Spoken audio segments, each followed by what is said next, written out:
Bien-aimés dans le Seigneur, Shalom. Nous voici à notre troisième journée de cette étude sur la foi. Je voudrais rester sur l'Épître aux Hébreux, le chapitre 11, le verset 1. Je lis: Or, la foi est une ferme assurance des choses que l'on espère et une démonstration de celles que l'on ne voit pas.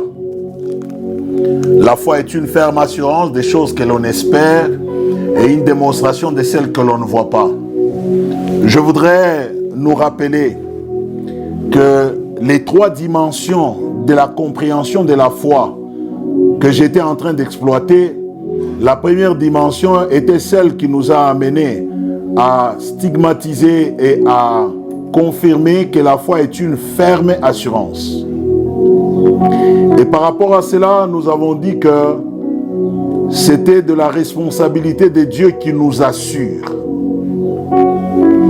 Dieu qui est notre prise en charge. Dieu qui est notre assureur, je peux le dire. Et ma responsabilité le premier jour était de vous dire que c'était l'assureur le plus certain, le plus sûr. Notre responsabilité, c'était d'être ferme dans cette assurance. Parce que lui-même est fidèle, il est ferme. Et j'ai démontré que Dieu nous assure de la vie. C'est certain qu'il nous pourvoit. Un compteur non-stop. Il nous rassure, même quand notre vie est en péril. Dieu nous ravitaille le souffle de vie. Dieu nous donne l'être et les mouvements, tout le jour. Des 0 années, il y en a qui en comptent 20, il y en a qui en comptent 30, il y en a qui en comptent 50, il y en a qui en comptent au-delà. Dieu nous assure de la vie. Il est l'auteur de notre vie, notre créateur, et il nous assure de la vie. Nous avons expliqué que Dieu nous assure notre salut. Le seul qui peut nous sauver. Le seul qui peut dire tout pouvoir m'a été donné dans les ciels et sur la terre. Le seul qui peut nous dire venez à moi, vous qui êtes fatigués et chargés, je vais vous donner du repos. Nous avons découvert également que Dieu nous assure de la victoire. La victoire. Nous combattons dans la victoire. Quelles que soient les épreuves qui s'élèvent dans notre vie, à cause de l'assurance qui vient de notre foi en Christ, nous sommes rassurés de la victoire. En péril, en difficulté, nous crions vers le Seigneur, nous sommes rassurés à tous égards. Et le deuxième jour, nous avons expliqué la puissance d'espérer. Nous avons dit que nous avons besoin d'espérer contre toute espérance. C'était notre responsabilité. Et nous avons pris la pensée biblique qui a montré comment Abraham a espéré contre toute espérance. Et Dieu l'a fait le Père de nations. Et la pensée de la Bible nous montre que les motifs d'espérer pour Abraham étaient déjà finis. Sarah avait 90 ans. Abraham avait 100 ans, mais Dieu était resté fidèle à ses promesses de leur donner Isaac. Bien qu'ils étaient agités pour se précipiter d'avoir une bénédiction Ismaël, qui n'était pas une bénédiction dans la pensée de Dieu, qui était une bénédiction sur l'ordre de Sarah, Dieu a démontré qu'il était capable de nous donner une bénédiction Isaac. La parfaite bénédiction de Dieu qui vient de l'espérance. Et le deuxième jour, nous avons montré que même au milieu de l'affliction, Dieu voudrait que nous puissions nous glorifier pendant les épreuves, pendant les tourments, pendant les difficultés. Le deuxième jour, nous avons vu que notre persévérance, nous nous glorifions au milieu des afflictions. De ces afflictions, nous aboutissons à la persévérance. Cette persévérance nous donne la victoire. Quand nous persévérons, nous sommes assurés, nous aboutissons à la victoire. Et la victoire nous amène à l'espérance. L'espérance qui ne trompe jamais. J'étais en train de dire, continue à espérer. Et nous avons dit, les choses qui demeurent, c'est la foi, c'est l'espérance et c'est l'amour.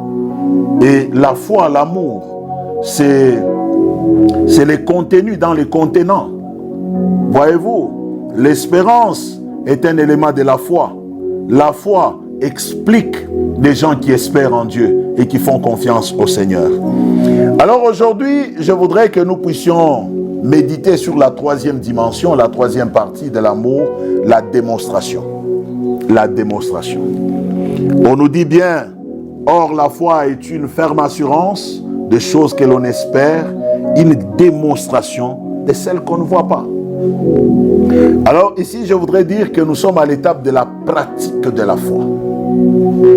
L'assurance peut être une partie invisible.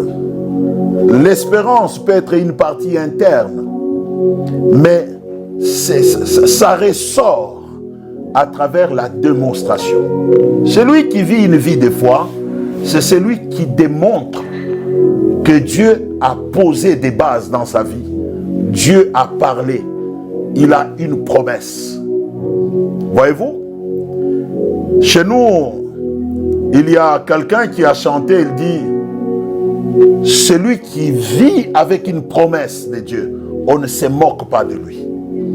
On ne se moque pas de la personne qui vit sur base de l'assurance. On ne se moque pas de la personne qui espère en des promesses de Dieu. Même si cette personne présente un tableau sombre, même si cette personne présente une vie en crise, mais aussi longtemps qu'il y a une étoile de la promesse de Dieu, on ne peut pas se moquer de cette personne. Bien-aimé dans le Seigneur, on ne se moque pas de celui, l'ami de Dieu, qui a une promesse avec le Seigneur. Ne faites pas une erreur. Même s'il est pieds nus, même s'il est malheureux, même si sa vie ne représente rien, on ne se moque pas de cette personne. Frères et sœurs, qu'en est-il de la démonstration de la foi? Démontrer des choses qui n'existent pas comme si elles existaient. Ça, c'est une dimension de la folie. Il y a un vide. Moi, je crois. Le Seigneur m'a dit, je crois en cela. J'ai une promesse de voyager. Les tableaux ne montrent rien. Je veux faire mon passeport. La démonstration de la foi. Je veux faire mon passeport. Je vais m'enquérir de comment on obtient un visa. Je commence à poser des actes relativement à ma promesse, à mon espérance. Qu'est-ce que tu démontres que tu as la foi dans ta vie? Qu'est-ce que tu montres que tu es en train d'attendre quelque chose à Dieu? Tu ne fais que pleurer. Je voudrais te dire une chose.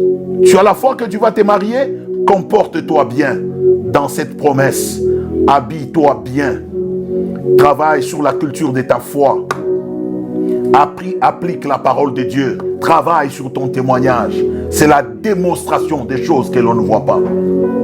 Sois potentiellement une bonne épouse, une bonne mère. Fuis le péché. Apprends déjà à préparer.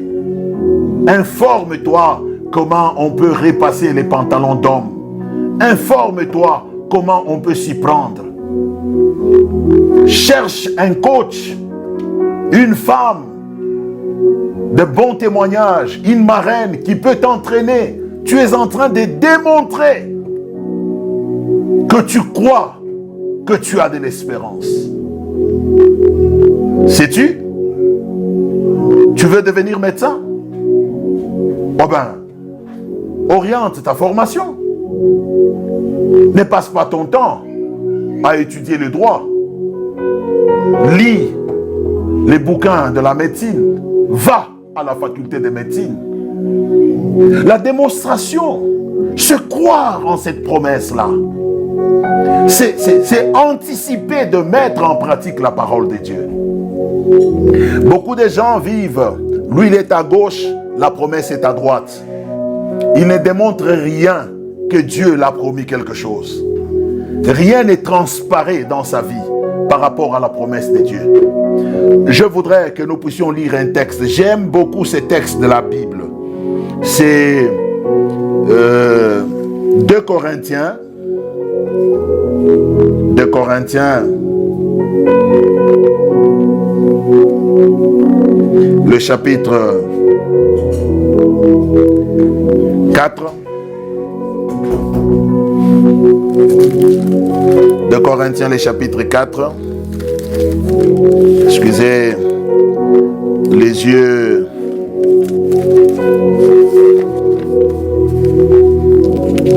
sont en train de